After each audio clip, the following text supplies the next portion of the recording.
So, John, when you introduce type to people, what theory do you prefer? I mean, and yours included, amongst the vast field of Jungian analysis. What I often say to people who ask about this question in different ways, they don't always say it as directly as you just did, but it's certainly the question on their mind.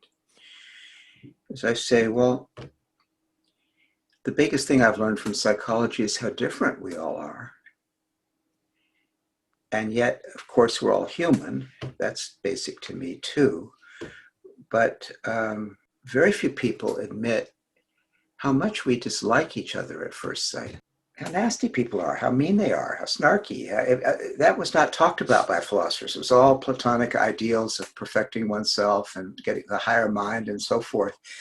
Occasionally there would be someone who said life is nasty, brutish, and short, but that's life. People were still somehow treated as idealized, and his father, a Christian minister, was, with the Christian attitude, everyone is a sinner, but they can be saved. Mm-hmm. But the start of psychology is those reactions we immediately have to someone. Why is he saying that? Why doesn't he do this? Why is she saying that? How could she do that? How could she possibly not make eye contact with me and shake my hand when she first met me? She must think I'm dirt, etc., etc., etc. And so the type biases are right there. So I'm leading people in when I say that too. What about a psychology that accounts for these things, these funny reactions we have to people? Now, I'm just saying the bad ones. There are also the good ones that are over the top. And the people we fall in love with only to find out that they're perfectly wrong for us, et cetera, et cetera. To me, the things that put people in a psychiatrist's office, and I have one, are the psychological bewilderments that we all have dealing with each other. So that gets me to, here's a theory that actually creates a normality to that. Normally, we have type differences and preferences, and they're very strong. And we have types that we just think are great, and we have types that are in shadow. And there's only reason for that is a certain innate structure to our own personality and a bewilderment that everybody else isn't like us. That is a fascinating way to describe that. Now, in your work as a psychotherapist, can you or have you identified a trend when it comes to patients that seek support from you? Well, in any culture, and this is the interesting thing, any culture or any country that's sort of worth its starch is a complexity that is also self-organizing. And the reason we all pay so much attention to American politics and to the vicissitudes of consciousness in America, which God knows we're in the grip of now as ever, is because everyone feels that America is a country that's individuating, and if only it can do it in the right way, we'll all be happy. And so we sense that there's a self here, and we want to kind of realize that American self. The same thing happens in China. The same thing happens in England and Italy and France and different places in the world. But politics of type gets into this, so that in one country like China, introverted intuition is a starting point. And in a young country like America, built on the Enlightenment, extroverted thinking is the starting point. And in that, and you go to China, and as a guest, we have such a poor idea of China from what we read. The Chinese people are the most generous people in the world when you come to visit China. They have the most exquisite auxiliary extroverted feeling, and they use it to take care of people. Now you take this country, we're extroverted thinking, and we should be like George Washington, who couldn't tell a lie. He cut down the cherry tree. We should have, and who kept the bookkeeping accounts. The night of the Yorktown battle, he fought all day and won the decisive battle of the Revolutionary War. And before he went to bed, he took out his ledger and wrote what he had spent on every uniform that day and every cannonball, and balanced the account before he went to sleep. The general of the army at the end of a day of battle. That was auxiliary introverted sensation on the part of the father of our country. So wouldn't it be wonderful if it were that way? Not in America. Synex, extroverted sensation, greed. The shadow has been killing off introverted sensation. I've been showing it in films. The introverted sensation type is murdered. And what we do in introverted intuition, I watched lots of American films, and they're all Tony Perkins. They're all serial killers, Taxi Driver, all those people. The introverted intuitives are always presented as psychotic, untrustworthy. All these are, so who do you think wanders into my office except introverted feeling types who are carrying the inferior function of the country and have low self-esteem, or introverted intuitives who've been treated like crazy and marginalized by people, or introverted sensation types who've lost their power in their corporations because the sales wing has preempted the accounting wing, as in the Enron scandal, et cetera, et cetera. These are the people that the culture is not appropriately empowering, and they're coming to me to get some personal power back. And my type model helps me do that extremely easily. Yeah, that's a very 10,000 foot view to look at it from like what, how things like societal shifts and changes, and then using that to like their specific type. So I guess there is a trend. Okay. That's what I was hoping. Now that Biden is the president, I bet you all the extroverted feeling types are going to terminate because they don't need the support of psychotherapists anymore. They've got the president behind them. There you go. It's all fixed. Perfect. So how does the knowledge of type figure into the way that you would choose members of a team that you are trying to build? Well, of course, like everybody else, I want people that share my view that we're all here for a reason, and we all have something to offer, and we all have a natural intelligence. So I probably would not choose someone who is biased against psychological diversity per se, who has already got a closed mind as to, look, what this place needs is extroverted thinking, and here's my organization plan. Or, everybody needs to feel motivated, so it's going to be extroverted feeling. If it's too much that way, then I'm not going to want to work with the person. But within that caveat, and I think there are more and more people who are open to complexity, is what I call it. Not just, in other words, they don't just play one complex like Johnny One Note in the song, Rodgers and Hart song, that could only play one note. But they actually are open to the idea that there's more than one point of view, and they have a kind of psychological, they share the value I have in psychological democracy. I do insist on that. Then I want someone who can, just as John Kennedy tried to put in his cabinet, people who would openly disagree with him and take the other point of view. Here, I don't want to do that academically. I actually want to have someone who will be just as strong in their preference and argument for it as I am in my preference for a kind of extroverted intuition, envisioning of what can be. So someone can say, I know you'd like this to be, but with their introverted intuition say, and I absolutely know it won't happen.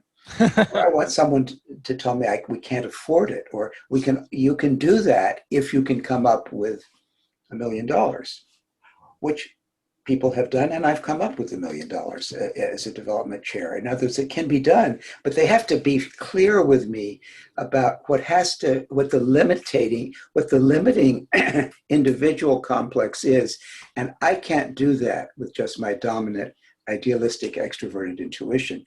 I have to have somebody who will argue for each of the other points of view. So the ideal team would have one person for each of the 8 function attitudes. It's good enough for me if I have a team. Generally, a meeting group shouldn't be larger than 8. That would be great. But as long as as all are represented, we're a good group. I don't want them all to be tintypes of me.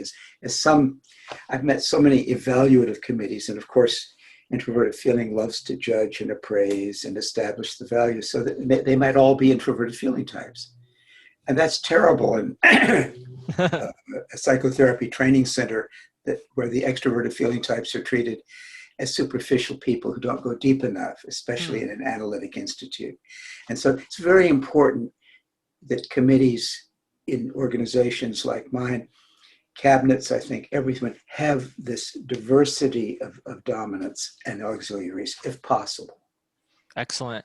I have found in my personal life that because I'm an INTJ, the shadow ENTP like yourself really works well with me in terms of Mm-hmm. projects. The NE dominant type that you are debates and shoots holes in like in whatever idea I have, and I think that that's if it's a well-developed ENTP is perfect working together. So that's how I look at it from a very like idealistic point of view. Well, the only danger is that sometimes when you work with your opposing personality, you sort of fall in love with each other and ignore the differences. That's really dangerous. Okay, I like that. Um, I want to get your take on the future of typology and type theory. So, like using your extrovert intuition, if you had to envision, where it will be in the year 2030, what does type theory look like? Where's it going? Dare I say that I dream that we may have learned how to go from 2 to 4 to 8 by then. After all, Jung started with 2 types, introversion and extroversion. He thought an introversion had to be thinking and extroversion had to be feeling, and then there it stopped. That's where he was. As late as, if you can believe this, as late as 1913, he was starting to think about type around 1904, if not before. Wow. But it's the first time he starts mentioning it in his work with the word association test and saw different reactions. But he basically thought there were 2 types of people. And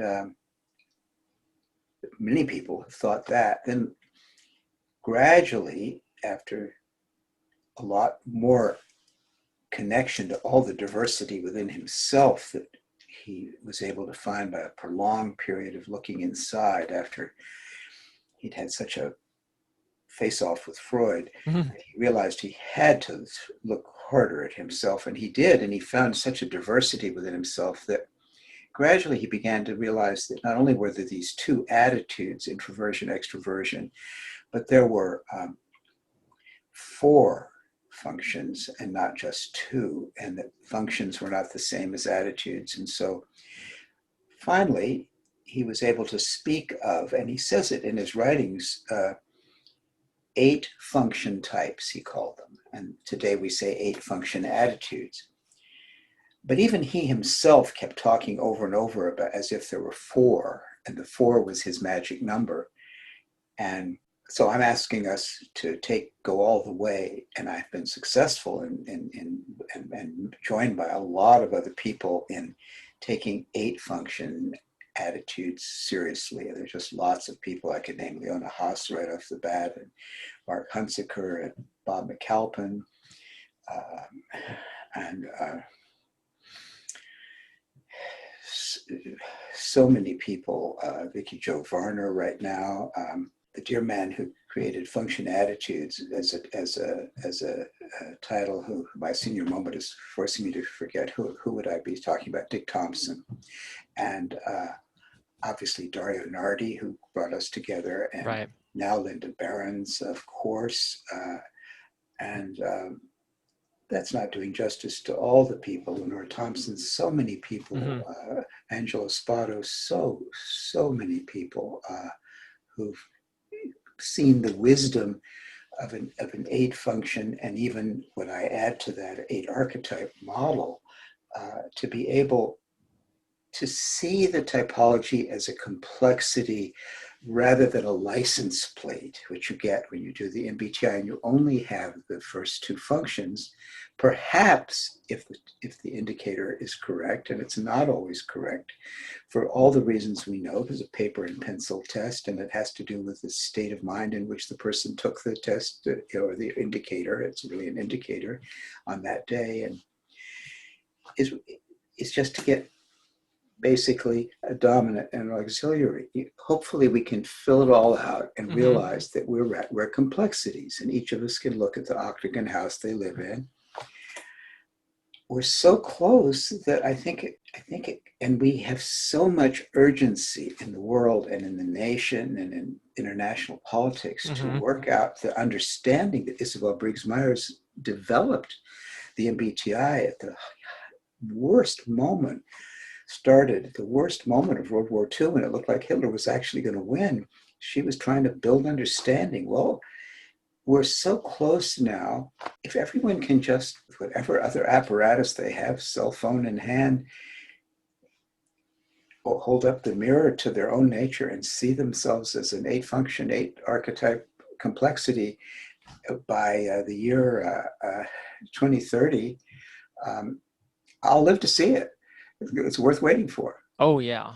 I'm gonna spearhead this effort, and I really think a lot of the people that you've mentioned, actually, I have Mark Hunsiker's book, Depth Psychology, behind me, and I've read his book first, and I was like, oh, I've never heard of this John Beebe guy, and I really appreciated your more than just your 8-function 8 archetype model was your how each cognitive function grows over time and goes to like introvert intuition becomes divining in its best stage. And I was like, oh, Exactly.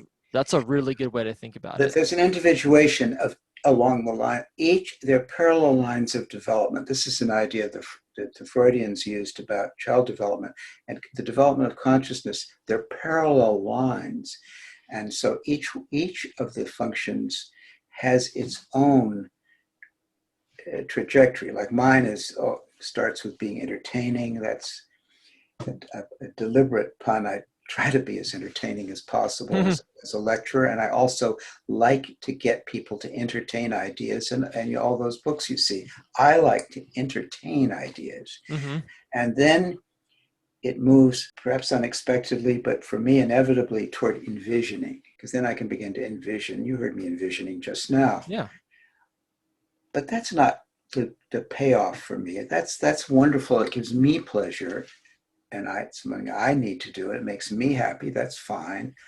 But then at the level of something that unites us all, for me, the real joy is in enabling. When I can enable people to see each other this way, and it's like one of those moments when you've been staring at one of those strangely constructed pictures, and suddenly you see it in 3 dimensions, and I want that.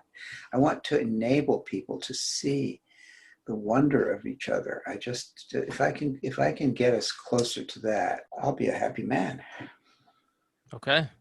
And just continuing what I was saying, because I think we're on a good point here, is that I don't know how much you are aware of this, but there is a huge groundswell of um, like, well, I guess the new guard, like kind of trying to make MBTI sexy again, type like really bringing it out to the world of like using the 8-function model. I think some people have changed it. They've called it the nemesis instead of opposing personality. And I um, avoided all those things for a reason, and I okay, can tell anyone the reason, because I didn't want to make it too tight. Each of the types is really a personality and types of consciousness, and is a continent. So you make it a nemesis, and then it becomes, yeah, you're Darth Vader, I guess, for a while if you're in your opposing personality, but you're so many other things. right. And the minute you do that, you also miss all the nuances, like the fact that the opposing personality is often of the other gender, Mm, which is weird because we all thought from Jungians that it's the inferior function that's carried by the anima or animus, and that will be where you'll meet.